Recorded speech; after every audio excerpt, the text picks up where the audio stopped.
We did it. Okay, let's go. We did it. That's credits, baby. All right. Let's talk about the ups and downs of Hyper Light Drifter, shall we? So, I've heard a lot of good things about this game for a long time, although I haven't really heard anything specific. I've just heard it's really good. So I didn't even know what kind of game this was when I came into it. I think I was expecting something like The Pathless, because I've seen trailers for that. It doesn't look anything like that. I thought it was like maybe a 3D game like that. It's not. It's a 2D action adventure, kind of almost Zelda-like a little bit. And so I went in totally fresh, having no idea what I was going into. And, you know, I think the people that I've heard say that this game is good, I think they are right. I think that it is a good game. I also think it has some deep flaws. But I do think overall that it's a good game. I can see the mystique. I can see why people really love this game. It came out in 2016 when there wasn't, back then, it wasn't necessarily an awesome one-man team indie game coming out every week like it seems like there is now. So, you know, back then, it's not as old as something like Limbo, but back then it would have been more notable that a small team came up with something that was solid. And the art style in the game, especially when it came out, is very novel. I think this has been done and redone many times now. In fact, this may have been a lot of the influence for that. But at the time, it would have been a lot more novel. And some of the art design and like the cutscenes and stuff are really cool and weird. It's almost got like it's got a little bit of blasphemous in it because it's got that retro art style, but it's also very gory. It's also got a little bit of Children of Morta. It reminded me of some of that, although these are newer games than this. This is older than this, predates all of those. But it's and Signalis even a little bit, which is like a horror retro game, because it's got this weird vibe to the cutscenes, that there's this weird dark mystery going on, and I really liked that. I thought that was cool. I thought it was remarkable. I thought it was very memorable. I can see why somebody playing this in 2016 would come away from it thinking, what a cool, unique experience. I think it loses a little bit of that now, because there are games like Blasphemous and Signalis and Children of Morta and other games that have done this kind of thing in certain Kanye West. Okay, I don't even want to. Okay. I think these are the Kickstarter supporters, whatever. Anyway, all of that makes sense to me, right? Like I thought the combat was very good, mostly. I think the combat was mostly very good. It's very simple, but it gives you just enough to keep you interested. The enemy variety was cool. That was very good. I thought the level design in places was very interesting. The concept of just dropping you in a world and not really telling you anything is a little bit more, again, a little bit more played now, but at the time it was probably a little bit more novel. But I mean, this came out before Breath of the Wild. So the idea that you just drop into the center of a map and you can kind of do everything you want in any order was more novel in 2016. Now it's like, well, yeah, okay, so you're making a Breath of the Wild game. Well, this came out before that, you know, so kudos to that, props for that. But that's where my problems begin, and where the game doesn't tell you anything. That's a cool idea, you know, that minimalist thing where there's no dialogue. The game just kind of gives you some imagery, and you kind of just, like, even the tutorials, most of them are just pictures, you know. That's a cool idea, and it works sometimes, and I think it did work in some places for this game, but there were some things about this game that I did not ever understand, and the only way that I began to understand any of it was to wander around, and I don't do a lot of wandering around. There were shops in the city, in the hub, that I just didn't see until the end of the game because I just didn't go into that part. And it's like, oh, you can upgrade how many heals you have. Like, that's kind of a big deal. I didn't see that until I went into the eastern area of the map and happened to walk by it. That's not really a complaint on the game side, but it from my preference, I would have liked a little bit more tutorial. And It's not that the game was that hard, but there were some things about it, like the dodge. I never fully understood the dodge in this game. There were some times that I could double dodge over a cliff, and sometimes and get to the other side, and sometimes that I couldn't.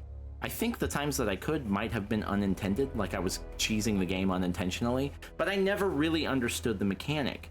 There's certain aspects of the combat that I never really got my head around. There were especially aspects of traversal that I never really understood. And again, it's one of those things that if you're one of those people that you buy this game and you think, oh good, the completionist run is 4 times longer than the main quest. It only takes 8 hours to beat this, but it's a 27-hour completionist run.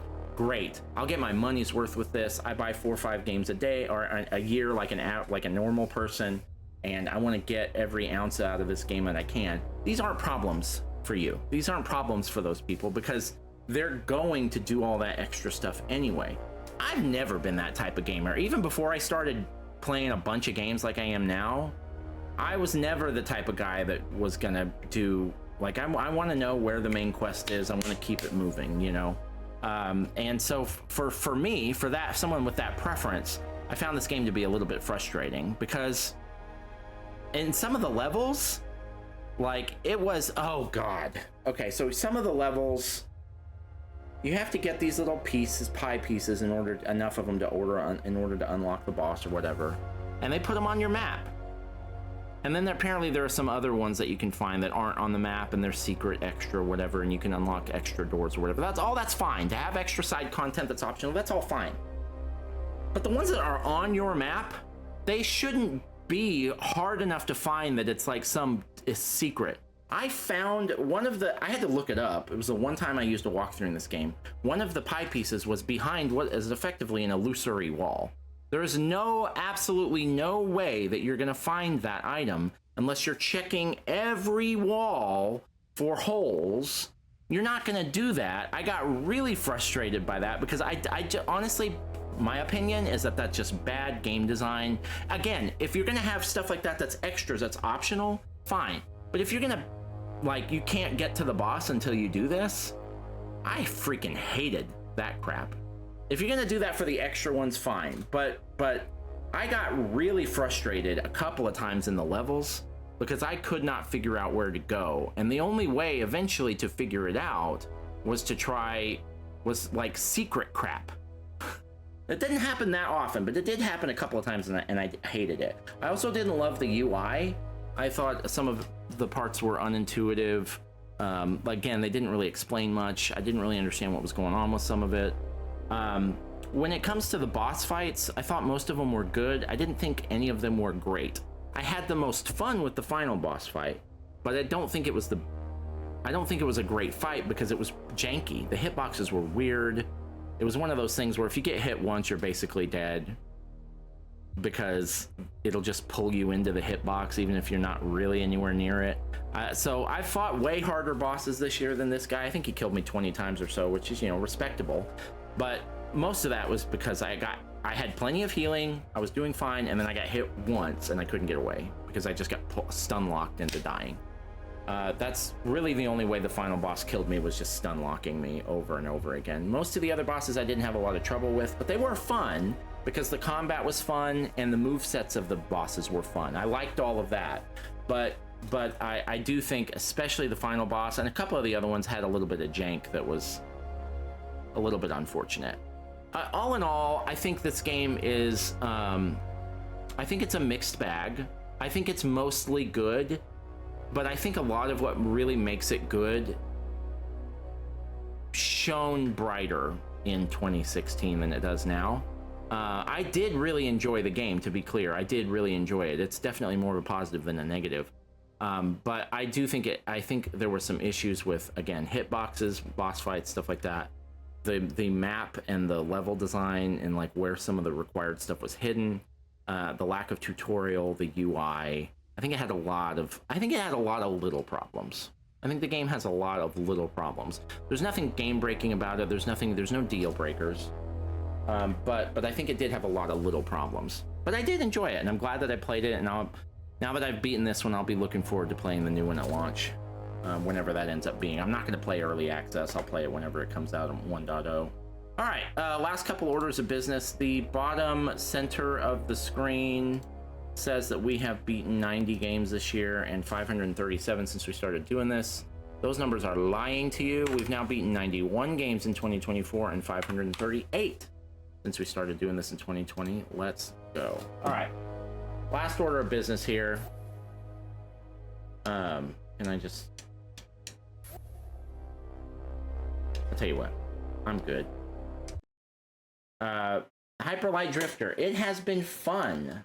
I'm glad I finally got to enjoy you, but we are now going to delete you from our console and never... And I'm sure you've got like all extra new game plus blah blah blah. We don't do any of that here. I'm sure it's fun, whatever, but we're not going to be playing that. So we are going to install you, uninstall you, and never play you again. Bye. Thank you. Appreciate ya.